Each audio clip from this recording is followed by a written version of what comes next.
Hey everybody, I'm back. It's been a day or so. I hope you enjoyed yesterday's stream, whatever the fuck it was. I haven't done it yet, so I don't know. Anyway, here's this thing. Um, we're doing more of this. Last time we did the Malik, and this time we're doing evil babysitter chick, Lorinia Scabolba. He's the bad guy racer from episode 1. He also was the only racer in episode 1 pod racer for the N64 that had special abilities. Namely, he could shoot a flame out of the side of his vehicle, which he could use to set other racers on fire, which was cheaty as fuck. I'm calling my brother out right now for trying it. We could never get it to work in multiplayer. I don't fucking know if it would work in multiplayer, but he tried. He tried. And that's all that really matters. It's the thought that counts. And the thought was, I'm going to use Skabolba to set your ass on fire. Anyway. You've had such good luck making friends lately that you almost feel popular. But at the same time, you feel a strange sense of loneliness. A new friendship doesn't seem to penetrate. Maybe being one of your species light years away from home is starting to catch up with you. Or maybe you're starting to understand why popular kids in movies seem so sad.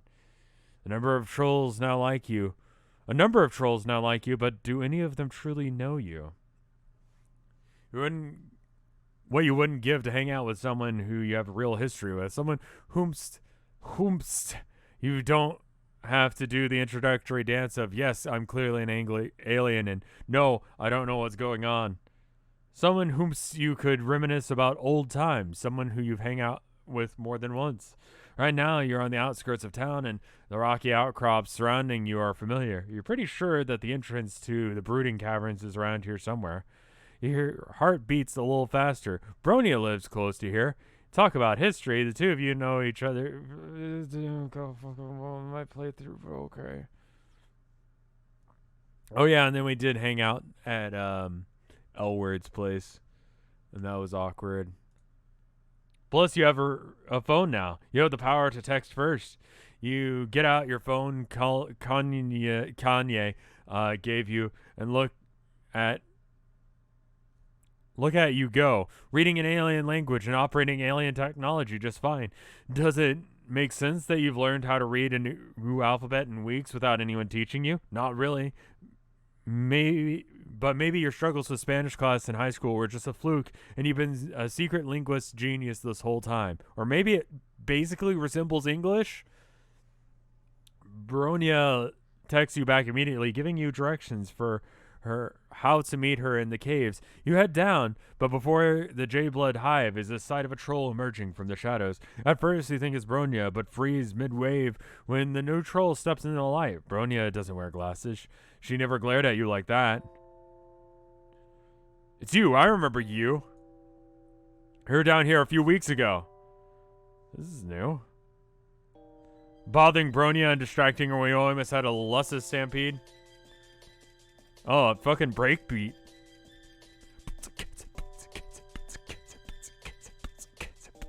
Ouch. Is that really how you want Bronia? Is that really how Bronia has described her adventures together? Maybe it's silly for something that small to hurt your feelings, but with a recent friend nearly got, when your feelings with another recent friend nearly got you killed in Clown Church, I need to have more coke. A cola. Not cocaine. Don't do drugs like cocaine. But you like to think that you and Bronia formed a real connection. She never made you feel like you were bothering her. A real connection? Is that why you think you can just come down here and text her?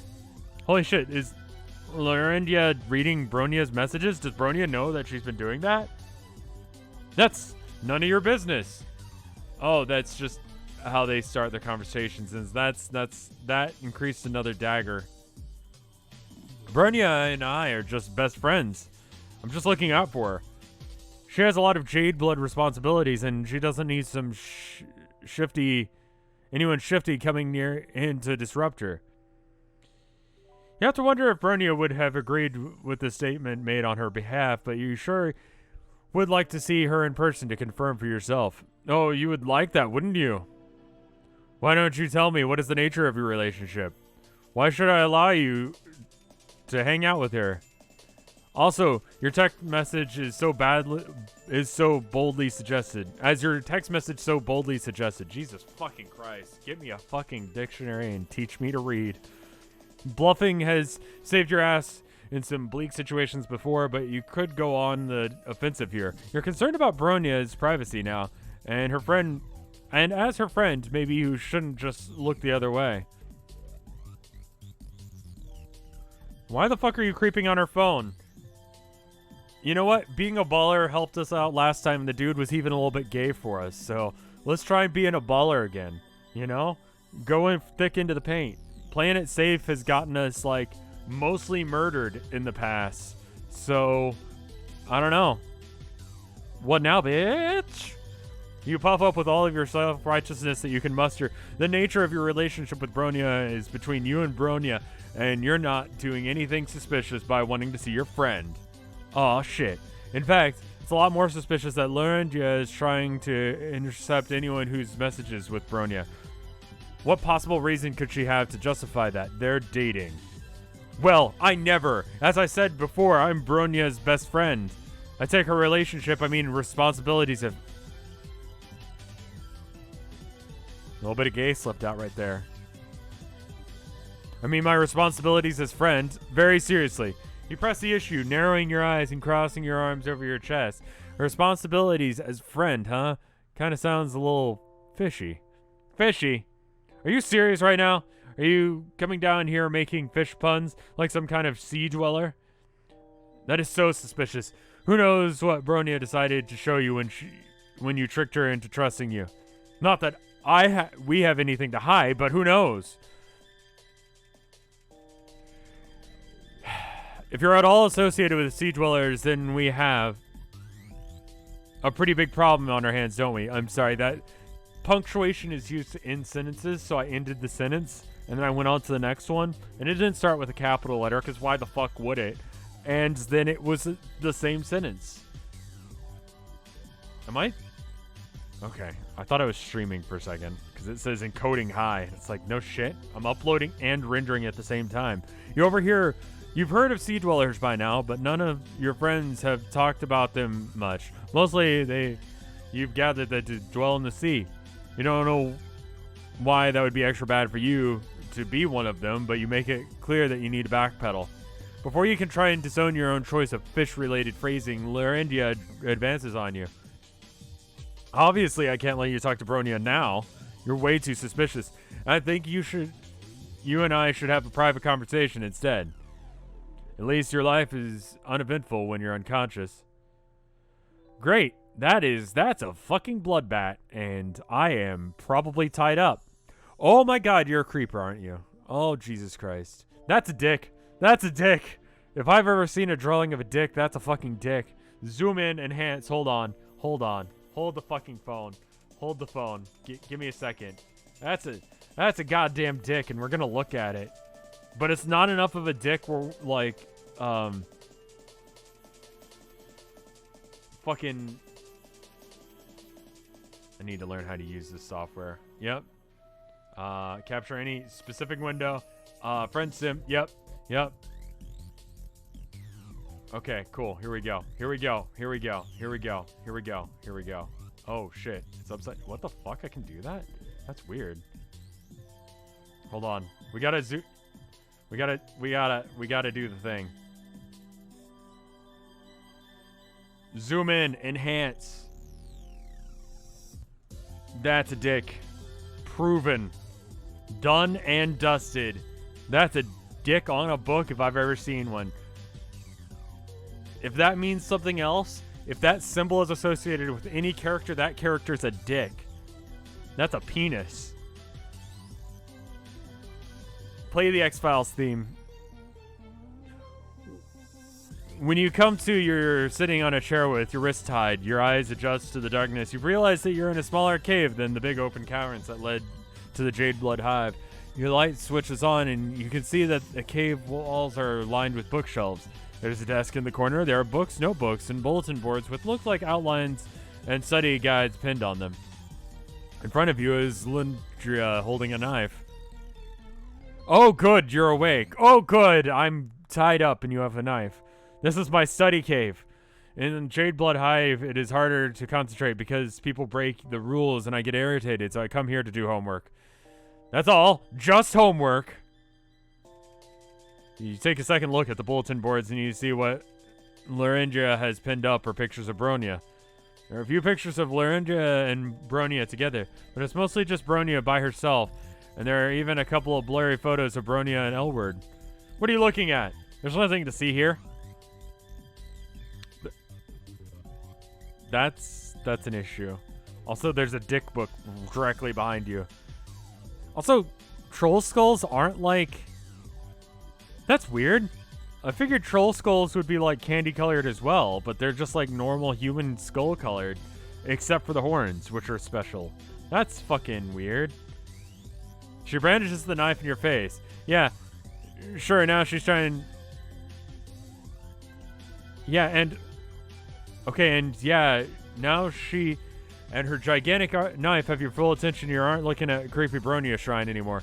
I brought you here because your messages to Bronia were highly suspicious. I don't know you, and I don't trust you. You could be trying to see Bronia for nefarious purposes, so I brought you here to vet you. Now we can talk about what your real intentions are. You're definitely going to die in this cave, held captive by an unhinged Jade Blood who is convinced of your guilt from the moment you dared detect your best friend. That kind of sucks. You tried so hard and got so far, but in the end, it didn't even matter. Stop playing the victim. If anyone's the victim here, it's me. I tried so hard to be there for Bronia as her best friend, but then she doesn't even. Your psycho bitch stops abruptly. You see her lower lip start to tremble before she turns away from you. The sharp tip of her knife pointed at your throat droops a bit. A dejected swing takes it dangerously close to your navel, and you try to surreptitiously lean back in your chair. Larindia interprets the noise of distress that escapes your mouth as a noise of sympathy. It's fine, though.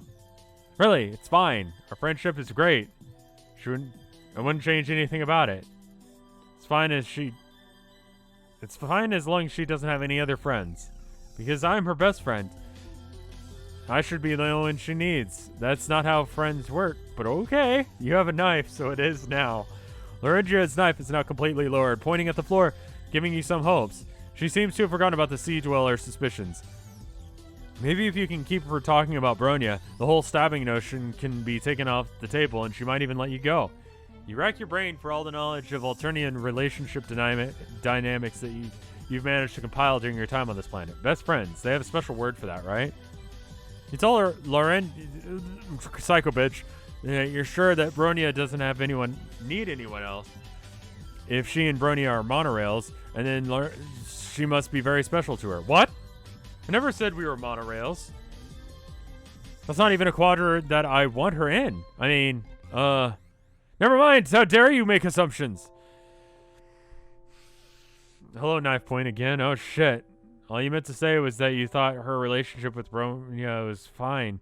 You figured that they must be in a quadrant together because you're clueless alien. You're bad. I get why you'd think that. Probably so obvious that my feelings for her are very red. You're super gay in a really not cute way. Like in a psycho bitch way, and I'm not a fan of it. You need to stop. Larindra hangs her head. Her shoulders shake. Tears roll down her cheeks, dripping onto her crisp shirt collar and the knot of her jade green tie. I know I don't have a chance. She doesn't think of me that way. I'm her loyal friend and second in command. It's all I will ever be to her, no matter what. I try to do a really good job at being her friend. Because what else can I do? If I'm her friend, then at least I'm still in her life. At least that means something to her. Maybe the fact that her crazy bitch's knife hasn't come close to any of your major arteries for a hot minute, or Maybe it's the tears. Either way, you feel sympathy encroaching the monopoly that abject terror had previously maintained on your brain's economy. You acted as a verbal sounding board or sympathetic ear for some of your other troll friends while they dealt with crises of various kinds. Everyone on this planet is fucking unhinged. Like, how could they live like this? How are you okay? Just living one day to the next like you're fucking about to like absolutely lose your shit and murdering people. That can't be healthy for you. This symbol keeps appearing. It's not a penis symbol though. Stepping into the whole role of therapist for someone who's holding you hostage at knife point is a new one for you, but unfortunately it's not much of the stretch. It seems that young trolls on Eternia have to deal with these heavy life issues by themselves, feeling so alone that they're willing to turn out to alien strangers to help them work things out. Again, maybe life is that grim and isolating for human teenagers too. You never noticed before. I mean, like, I was gonna say, like, I never really dealt with teenager issues because I didn't have enough friends to deal with teenager issues, but that kind of proves the whole grim and isolating bit. So maybe. I didn't try and tie up anyone and try and murder them because they were into someone that I was into, though. Like, there's a lot of things that I've done that I'm proud of. Some of that I'm not. A lot of things that are illegal. This episode would be like an hour long if I listed them all off. And some of them, the statute of limitations isn't over yet. But anyway. Tying someone to a chair and threatening them with a knife was not something that I've ever done. Maybe everyone's too mired in their own shit to look up and realize that the movie's fecal matter, the fucking cow shit, was waist high for everyone around them too. You clear your throat and speak with as much consoling gentleness as you can muster, all while your head still throbs from where she knocked you out. Seems like trying to be Bronia's best friend isn't making Laurentia happy. Of course it isn't making me happy. Oh, I can't keep her from having other friends no matter how hard I try. She's amazing, so of course everyone wants to be her friend, including you apparently. You barely even had a chance to miss that knife before she's waving it again. Yikes, your friendship with Bronia is nothing like her relationship with Crazy Bitch. You don't count as any kind of competition. Bronia is just one of many friends to you. Oh, that's not the right thing to say. That's not the right thing to say. She's fucking... And while you cherish and support her endeavors, you appreciate the joy and fulfillment that can come from many different friends instead of depending on a single person to meet all of your emotional needs. Sounds fake. It's true. Try having more friends. Then you don't depend on them for every fucking thing in the world. Why would I ever want to be friends with... Why would I ever want any friends besides Bronia? She's my whole world. I get it that you're Yandere as fuck, but you need to tone it down just a little bit. Just a little bit. It'll do you wonders. Okay, but like, it's painful for Crazy Bitch to be relying on Bronia to be her whole world when Bronia isn't doing the same in return, right? And Crazy Bitch has ever talked to Bronia about any of this? No, never. Terrified to tell her how I feel. Being her best friend feels awful. But losing her would be so much worse. I can't take that risk. But if Crazy Bitch never talked to Bronia about her feelings, she'll always be unhappy because she wants more. Even if she thinks that it's unlikely that Bronia feels the same way, maybe open communications with her friend could help Crazy Bitch process her feelings and move on. You know that Crazy Bitch has a big heart, or blood pusher, and many fine qualities that she doesn't deserve, and she doesn't deserve to be stuck in an unhappy, unrequited relationship purgatory forever. Wow. You really think that I have fine qualities?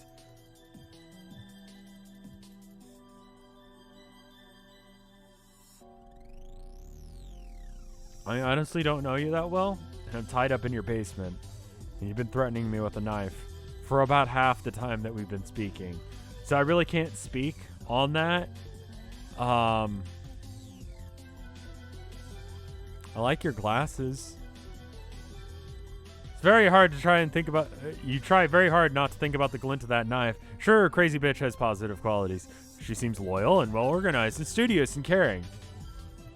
That's a list of things that I could have thought of but didn't. Some trolls out there are just going to want the same kind of closeness from her that crazy bitch is looking for. And she owes it to herself to take actions that could lead to happiness instead of being stuck in a sad situation forever. I don't know. Maybe you're right and maybe you're wrong. But I don't want to move on, even if I know I should. I just want to be with Bronya forever. Crazy bitch crumples onto the ground, dropping the knife and sobbing in her hands. It's hard to watch someone in so much distress and not want to help them, but on the other hand, the misery has distracted her, and this might be your only chance to try and escape.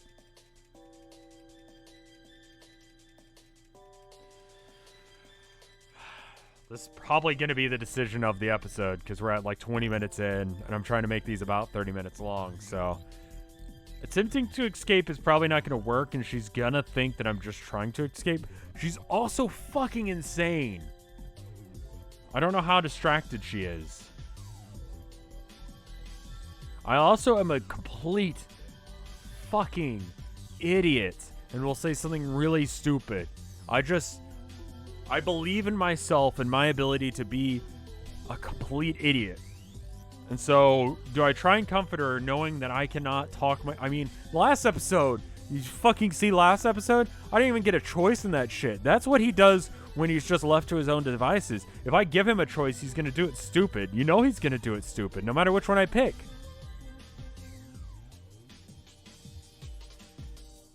You remember what you did for Polypa when she was upset. Sitting in the chair with both hands tied behind your back doesn't make for an ideal shush-papping conditions, but maybe you can approximate that. Oh, don't kick her. Crazy bitch is crying on the floor, and you think you could maybe get close enough to lean your knee back or something. Hopefully that would be interpreted in the same way as a classic palm-to-cheek move.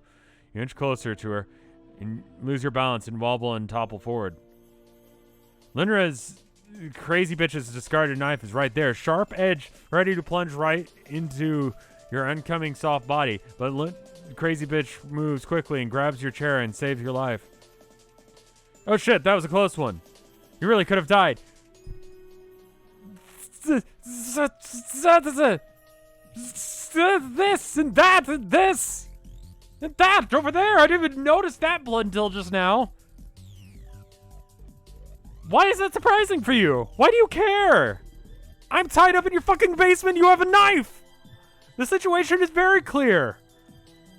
She stares at the knife with huge round eyes, clearly shaken up by your near-death experience just now. Considering how often you nearly die these days, you feel more blasé about it. If you're looking up the definition of blasé, what I just did was definitely reacting very blasé. But you're glad that it's having an impact on her if it makes her rethink the whole whole kidnap and stab thing. I'm so sorry. I don't actually want you to die. That's all you're doing with that chair when you fell. You're trying for the traditional seated front hinge shushpap because I was upset. It's very kind of you to try and console me. I'm glad slapping you in the face with my knee is considered a friendly gesture, but okay. I never thought you were a sea dweller, you know. Maybe what I'm doing is wrong. Maybe. Crazy bitch sets her jaw with conviction and with one slash cuts you free from your bonds. You get to your feet, stumbling a bit because your leg fell asleep. You can't believe you're getting out of this situation without any blood loss. You feel positively elated about this turn of events, but Crazy Bitch still looks sad. Free to go. You must think the worst of me after all this. Listen. Yeah. You're not gonna lie, this wasn't the best start of a friendship you've ever had, but horrifyingly enough, it wasn't the worst. You also feel for Crazy Bitch. You feel for Crazy Bitch, and you want to show her how real friend-making aficionado gets out there and meets people. You think making new friends could really help her feel less clingy about Bronya. Oh, would you really do that for me? I'm not sure about new friends, but you do seem to know what you're talking about. You don't know where to go with crazy bitch to teach her about how to make new friends. She's probably too uptight to enjoy the music clubs you've been to, and you don't think that trolls studying in a book hive would kindly take to a loud, friendly conversation. You decided to take her to a cafe that Elward introduced you to. Thankfully, since they're not excessively bodily force poetry tonight, thankfully they're not having an excessive bodily force poetry night. Poetry slam? Yeah, I went to a poetry slam once. It was like a competition thing. There was a guy, they were doing like haikus, I think. No, they were just doing poetry. I went up to one of the guys who was in the final and I told him that refrigerator had 7 syllables, which is something that I learned from haikus. And he looked at me with a face of horror. I was trying to be helpful, but in retrospect, I probably wasn't the right thing to say. Anyway, since you're not sure it would be, since you're not sure if that would be Crazy Bitch's scene, there are a number of ceruleans here, but you also spot a few indigos and teals, and a cluster of defiant-looking olive bloods with some yellows, all sitting together. The crowd is overall less pierced and undercutted than when you were here with Elward. The vibe is laid back, with all the trolls just sitting here and quietly chatting. You order a drink, already taking for granted your newly acquired skill in reading troll language. Crazy Bitch is fidgeting when you sit down with her. This may come as a shock to you, but I don't get out of the caverns much. It's not a shock. At all.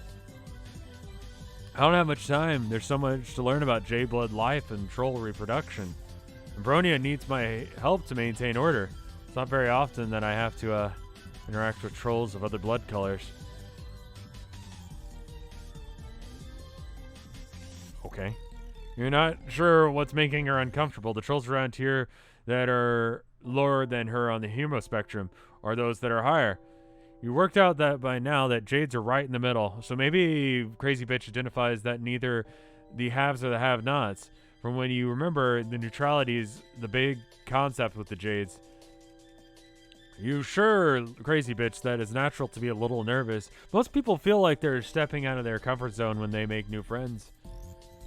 If there's one thing that you've learned about Alternia's resident friend-making expert, you've learned as Alternia's resident friend-making expert, is that terror and embarrassment are par for the course, but it's worth it in the end. I'm not nervous or embarrassed. It's just, I don't know. Everyone seems so disorganized and suspicious and untrustworthy and unknown. You bite your lip to keep from laughing. It's not even funny. It's just that Crazy Bitch is hissing all these words and leaning in towards you and glaring at the rest of the room. Does she still have the knife? I need to know if she still has a knife. It is crucial to my, well-being to know whether or not she has a fucking weapon. Also, I'm just gonna say it like this line right here on his horn really just bugging the fuck out of me. Like, I get this is a background layer character, but it's crunchy. Real crunchy in comparison to, her. I guess it's supposed to be lower detail, but it just doesn't feel like it. Like, it doesn't read as that. Critiquing the Homestuck art because it deserves it in this case.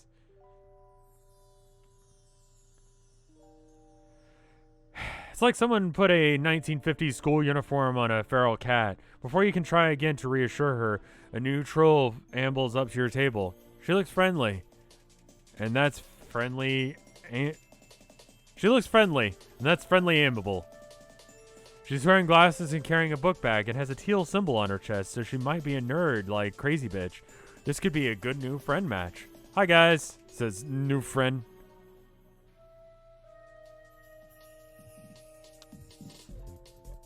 New friend. That's a good name. I think I've seen you guys around here before. Do you also study at the Book Hive? You open your mouth to invite this friend to sit down, but before you can, Crazy Bitch interjects. It's not any of your business, is it? Why do you even want to know? Obviously, anyone who goes to the Book Hive to study goes there for peace and quiet, you fucking bitch! So why would you think that you can bother us just because you recognize us from there?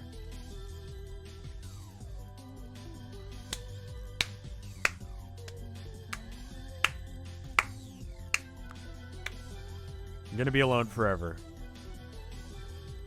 My bad, never mind. See you around never. And just like that, a golden opportunity for friendship has gone up in a puff of smoke. What was crazy bitch thinking, being so rude? Does she want to learn how to make friends?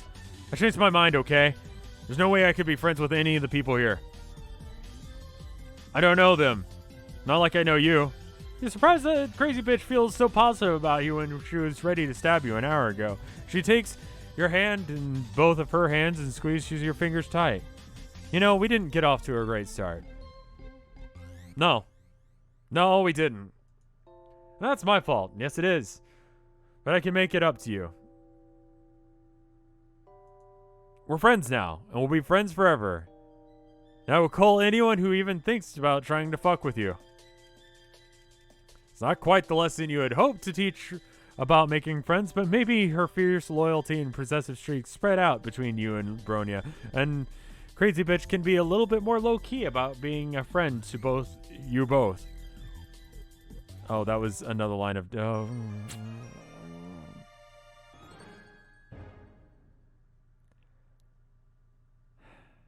Yeah. I didn't read that last line of dialogue, but I have a feeling that...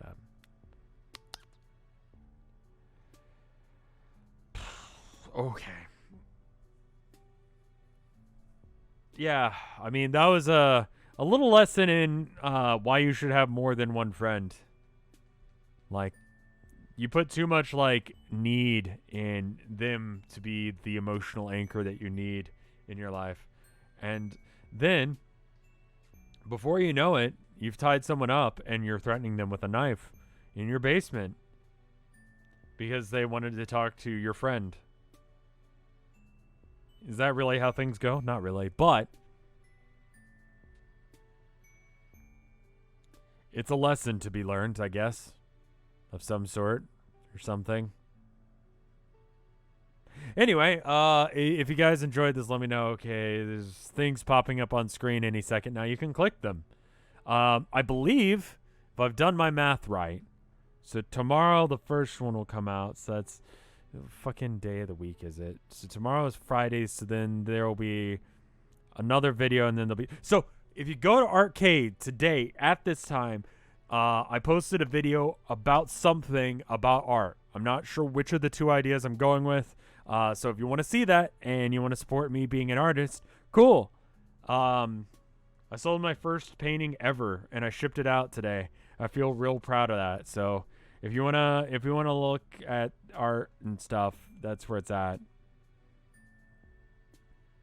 Okay, bye.